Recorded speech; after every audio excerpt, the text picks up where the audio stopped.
എന്തുകൊണ്ടാണ് ഇന്നത്തെ ഹിന്ദു സമൂഹത്തിൽ ഏറിയ പങ്കിനും തങ്ങളുടെ മതസംസ്കാരത്തെക്കുറിച്ചോ വേദങ്ങളെക്കുറിച്ചോ ഗീതയെക്കുറിച്ചോ രാമായണത്തെക്കുറിച്ചോ കുറഞ്ഞപക്ഷം സന്ധ്യാനാമജപത്തെക്കുറിച്ച് പോലും അറിവില്ലാത്തത്? അമ്മമാർ കൊടുക്കാത്തതുകൊണ്ട്, അച്ഛന്മാർ കൊടുക്കാത്തതുകൊണ്ട്, കുടുംബമല്ലാതാകുന്നത് കൊണ്ട്. ഒന്ന് ഓർമ്മിക്കുക, നൂറ്റാണ്ടുകൾ നീണ്ടുനിന്ന വൈദേശികാധിപത്യം,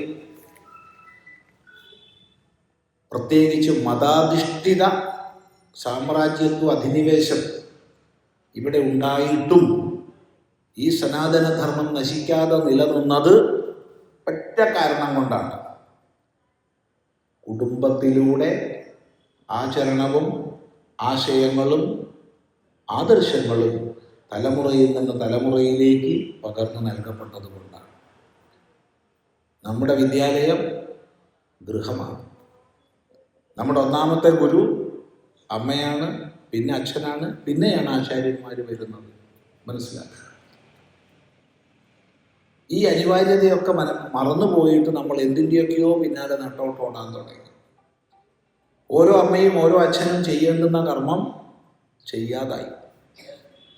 അതിൻ്റെ ഫലമാണ് ഇപ്പോൾ പറഞ്ഞ ഒരു ശാസ്ത്രബോധവും ഇല്ലാത്ത ഒരവസ്ഥയിലേക്ക് നമ്മൾ ഇടക്കാലത്ത് അധപ്പതിച്ചു പോയത്. പക്ഷെ ഇപ്പം മാറ്റം വരുന്നുണ്ട്. വളരെയധികം യുവജനങ്ങൾ പഠിക്കാൻ സന്നദ്ധരായി മുന്നോട്ട് വരുന്നുണ്ട്. നിത്യകർമ്മങ്ങളും നൈമിത്തിക കർമ്മങ്ങളും ഒക്കെ അനുഷ്ഠിച്ച് മുന്നോട്ട് പോകുന്നവരുടെ എണ്ണം ഓരോ ദിവസം കഴിയുന്തോറും കൂടി വരികയാണ്. ധർമ്മശാസ്ത്രത്തിൽ ശ്രദ്ധ സമൂഹത്തിന് വർദ്ധിക്കുന്നുണ്ട്, ഒരു സംശയവുമില്ല. എന്നാൽ പൂർണ്ണമായ അറിവായി എന്നൊന്നും പറയുന്നില്ല, മാറ്റം വരുന്നുണ്ട്. നമ്മുടെ കൊച്ചു കേരളത്തിലെ മറ്റു മതവിഭാഗങ്ങളിലെ കുഞ്ഞുങ്ങൾക്ക് പോലും അവരുടെ സംസ്കാരം, വിശ്വാസങ്ങൾ, പ്രാർത്ഥനകൾ എന്നിവയിൽ മികച്ച നിലവാരം പുലർത്തുന്നു. തീർച്ചയായിട്ടും. കാരണം വീടുകളിൽ രാവിലെ ഉണർന്നാൽ അച്ഛൻ പള്ളിയിൽ പ്രാർത്ഥനയ്ക്ക് പോകുന്നത് കാണുന്നു, കണ്ടാണ് കുട്ടി വളരുന്നത്. ഉറങ്ങാൻ നേരത്ത് അച്ഛൻ പ്രാർത്ഥന കഴിഞ്ഞ് വരുന്നത് കാണുന്നു, അമ്മ പ്രാർത്ഥന ചെയ്യുന്നത് കാണുന്നു, കുടുംബ പ്രാർത്ഥനകൾ കാണുന്നു. സാമാന്യ ഗൃഹങ്ങളിൽ, ഹിന്ദു ഗൃഹങ്ങളിൽ എന്താ കാണുന്നത്?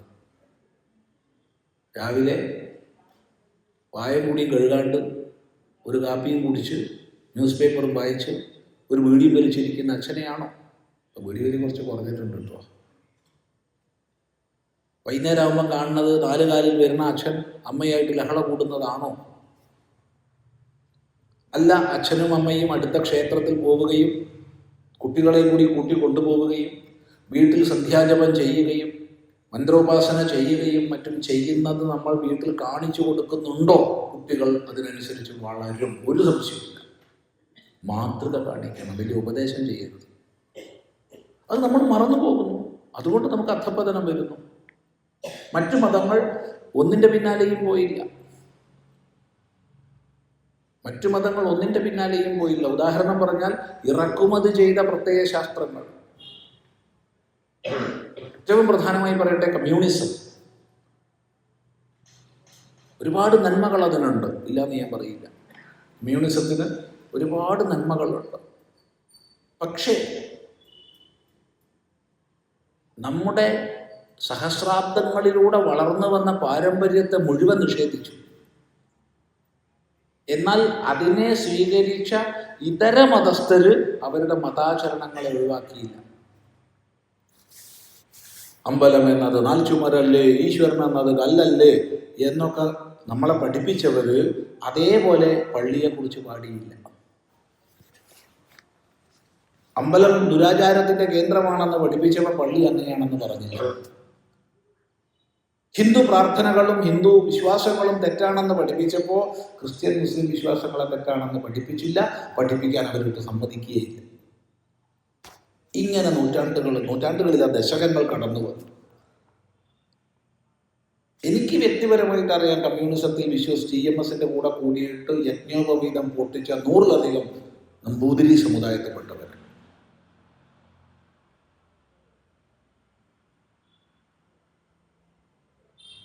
നമ്മൾ ഇരുന്നിട്ട് യജ്ഞോപവീതം എടുത്തു കൊടുത്തിട്ടില്ല, നമ്മൾ ഇരുന്നിട്ട് അവർ യജ്ഞോപവീതം തിരിച്ചിട്ടിട്ടുണ്ട് 5-10 പേര്. ഇതൊന്നും വെറുതെ പറയല്ല. എത്രയോ വീടുകളിൽ ഈ പറയുന്ന ചിദാനന്ദപുര സ്വാമി പോയി സന്ധ്യാദീപം വെച്ചു കൊടുത്തിട്ടുണ്ട്, സന്ധ്യാദീപം നിർത്തിയിട്ടുള്ളത്. ആരാ നിർത്തിയത്? അച്ഛൻ. ആരാ നിർത്തിയത്? അച്ഛൻ്റെ അച്ഛൻ. കഴിഞ്ഞു. അതിന് മുമ്പോട്ടില്ല, അതിന് മുമ്പോട്ട് അത് പാലിച്ചിരുന്നു. അപ്പൊ അച്ഛനും നിർത്തിച്ച സന്ധ്യാദീപം നമ്മൾ വെച്ചു കൊടുത്തിട്ടുണ്ട്. എന്തുകൊണ്ടാണ്? ഈ പറഞ്ഞ ഇസത്തുപെട്ടിട്ട. എന്നാൽ ഇസത്തുപെട്ടവരാരെങ്കിലും പള്ളിയിൽ പോകാതിരുന്നോ? ഇല്ല. ആരെങ്കിലും കുർബാന കൊള്ളാതിരുന്നോ? ഇല്ല. ആരെങ്കിലും ജുമാ നമസ്കാരത്തിന് പോകാതിരുന്നോ? ഇല്ല. ക്ഷേത്രത്തിൽ പോയാലോ? അയ്യോ, അത് അനാചാരം, അന്ധവിശ്വാസം. ഇങ്ങനെ വലിയൊരു ഗ്യാപ്പ് നമുക്ക് വന്നുപോയി. അതുകൊണ്ട് മാതൃധർമ്മം പാലിക്കാൻ അമ്മയ്ക്ക് കഴിയുന്നില്ല, ഒരു ഗ്യാപ്പ് വന്നുപോയി. പിതൃധർമ്മം പാലിക്കാൻ അച്ഛന് കഴിയുന്നില്ല, ഒരു ഗ്യാപ്പ് വന്നുപോയി. ഇതാണ് സത്യം, അല്ലേന്ന് ചിന്തിക്കുക.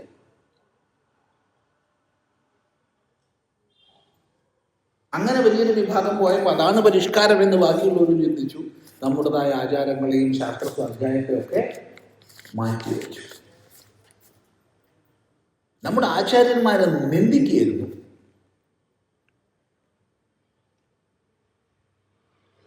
ക്രിസ്തീയ സമൂഹത്തിലെ പുരോഹിതന്മാരെയോ സന്യസ്തന്മാരെയോ ഒരിക്കലും നിന്ദിക്കാത്ത സമൂഹം സന്യാസിമാരെ കണ്ടാൽ നിന്ദിക്കുമായിരുന്നു. പണിയെടുക്കാണ്ട് തടി ഇളകാണ്ട് സുഖമായി ജീവിക്കുന്നവൻ കണ്ട് അവനും പണിയെടുക്കുന്ന ചില്ലുവാനം മോഷ്ടിച്ച് സന്തോഷമായി ജീവിക്കുന്ന ഒരു സോഷ്യൽ പാരസൈറ്റ്. എന്നാൽ ഇതേ വാക്ക് എന്തുകൊണ്ട് മറ്റുള്ളവരെ കുറിച്ച് പറഞ്ഞില്ല? പറയില്ല. ഇതാണ് നമുക്ക് പറ്റിയത്. സത്യമാണോ അല്ലയോ എന്ന് ചിന്തിക്കുക. പറയുന്നതിൽ തെറ്റുണ്ടെങ്കിൽ നിങ്ങൾക്ക് ചൂണ്ടിക്കാണിക്കാം.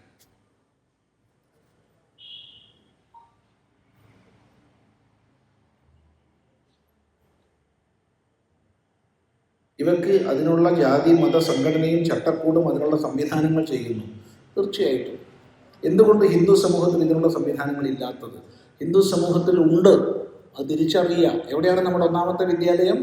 ഗൃഹമാണ് ഒന്നാമത്തെ വിദ്യാലയം. നമ്മുടെ ഒന്നാമത്തെ ഗുരു അമ്മയാണ്. അമ്മ ഈ ധർമ്മം പാലിക്കുക. ഒരു തകരാറും നമുക്ക് പറ്റിയിട്ടില്ല. എന്തെങ്കിലും ചില ക്ഷീണങ്ങൾ വന്നിട്ടുണ്ടെങ്കിൽ അതിനെ മുഴുവൻ ജയിക്കാൻ, അതിക്രമിക്കാൻ നമുക്ക് സാധിക്കും. വീട് വീടായാൽ മതി, ഗൃഹം ഗൃഹമായാൽ മതി, അവിടെ ആചരിക്കപ്പെട്ട ധർമ്മങ്ങൾ ആചരിക്കപ്പെട്ടാൽ മാത്രം മതി. വേറൊന്നും വേണ്ട. താങ്കളെപ്പോലുള്ള പൂജ്യരായ ആചാര്യന്മാർ ഇതിനു വേണ്ടി എന്ത് ചെയ്യുന്നു? ഭഗവാനെ, ഒന്നാമത്തെ വിഷയം താങ്കളെ പോലെ എന്ന് പറയുന്ന അർത്ഥം എനിക്ക് മനസ്സിലായിട്ടില്ല. എന്നെ പോലെ ഞാൻ മാത്രമേ ഉള്ളൂ. ലോകത്തിൽ ആരും എന്നെ പോലെ ഇല്ല, ഒട്ടുണ്ടാവുകയില്ല. എൻ്റെ ഈ വിരലിലെ ഈ രേഖകൾ പോലും എന്നെ പോലെ വേറെ ആർക്കുമില്ല, ഒട്ടുണ്ടാവുകയില്ല. മറിച്ച് സന്യാസിമാരെയാണോ ഉദ്ദേശിച്ചത്? അങ്ങനെയാണെങ്കിൽ ഞങ്ങൾ കേരളത്തിലാകെ സാമ്പ്രദായികമായി ദീക്ഷിതരായ 500 ചില സന്യാസിമാരെ ആകെയുള്ളൂ. ഞങ്ങൾ ആരും വെറുതെ വിശ്രമിക്കുന്നില്ല, ഒരു നിമിഷവും വിശ്രമിക്കുന്നില്ല.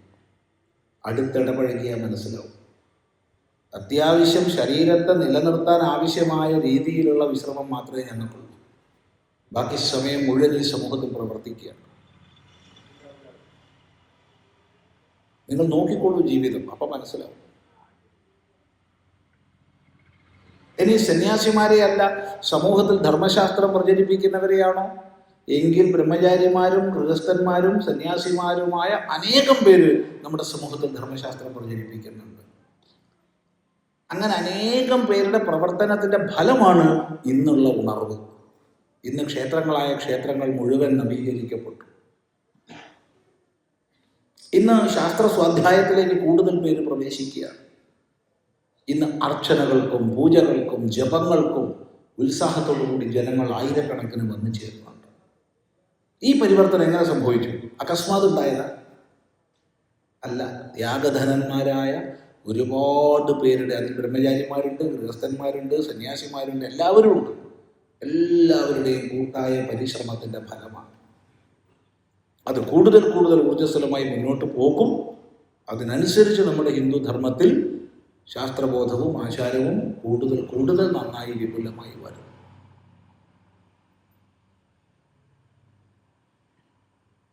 സിദ്ധിനാഥാനന്ദ സ്വാമികൾ മഹാനായ തത്വജ്ഞാനി എന്ന പോലെ തന്നെ ഒരു ഒറ്റയ്ക്കാകുമ്പോൾ വലിയ വലിയ തമാശകൾ പറയുന്ന ഒരു മഹാനായിരുന്നു. സുന്ദരമായ ഭാഷയുടെ ഉടമസ്ഥനാണ് സ്വാമിജി. സ്വാമിയുടെ പുസ്തകങ്ങൾ നിങ്ങൾ എഴുതി വായിച്ചു നോക്കൂ. ഒരു പേജ് വായിക്കാതെ വിചാരിച്ചാൽ പുസ്തകം മുഴുവൻ വായിച്ചിട്ടേ താഴെ വയ്ക്കുള്ളൂ. അങ്ങനത്തെ ഭാഷയാണ്. അപ്പോൾ സ്വാമിജി ഒരിക്കൽ പറഞ്ഞു, പ്രവൃത്തിമാർഗം ഉപേക്ഷിച്ച് നിവൃത്തിയെ സ്വീകരിച്ചവരാണ് സന്യാസിമാർ.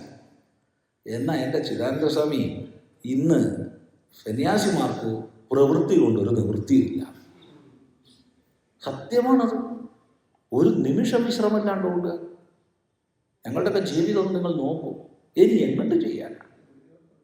ഇനി ചെയ്യാൻ വയ്യ. അപ്പം ഈ ഇരിക്കുന്ന ഓരോരുത്തരും ചെയ്യാം. നമുക്ക് പോപ്പില്ല, നമുക്ക് ബിഷപ്പില്ല, നമുക്ക് കർദിനാളില്ല, നമുക്ക് പുരോഹിതന്മാരില്ല. നമുക്ക് ആരേ ഉള്ളൂ? നമ്മളേ ഉള്ളൂ. ഈ ധർമ്മം പ്രചരിപ്പിക്കേണ്ടത് നമ്മുടെ ഓരോരുത്തരുടെയും കർത്തവ്യമാണ്. എൻ്റെ കർത്തവ്യമാണ്. ഈ തിരിച്ചറിവോടുകൂടി പ്രവർത്തിക്കുക. ഓരോരുത്തരും. അല്ലാതെ നമുക്ക് പ്രത്യേകം തിരഞ്ഞെടുക്കപ്പെട്ട വേറെ ആരുമില്ല. അത് മനസ്സിലാക്കുക. അതുകൊണ്ട് ദയവ് ചെയ്ത് നിങ്ങൾ എന്ത് ചെയ്യുന്നു എന്ന് ചോദിക്കരുത്. പകരം ഞാൻ എന്ത് ചെയ്യുന്നു, ഇതായിരിക്കണം ചോദ്യം. നിങ്ങൾ എന്ത് ചെയ്യുന്നു എന്ന് ചോദിക്കാൻ, ഉദാഹരണത്തിന് ഈ വ്യക്തിയെ ഇവിടെ കാണുന്നുണ്ടെങ്കിൽ ഇയാൾ പ്രവർത്തിക്കുന്നുണ്ടാണല്ലോ. അല്ലെങ്കിൽ കൊളത്തൂർ ജീവിക്കുന്ന ഇയാൾ ഇവിടെ എത്തുമോ? ഹിമാലയത്തിൽ ജീവിച്ചിരുന്ന ആൾ കൊളത്തൂർ എത്തുമോ? ഗുജറാത്തിൽ ജീവിച്ചിരുന്ന ആൾ ഹിമാലയത്തിൽ എത്തുമോ? പ്രവർത്തിക്കുന്നുണ്ടാണല്ലോ എത്തുന്നത്. മനസ്സിലാക്കുക.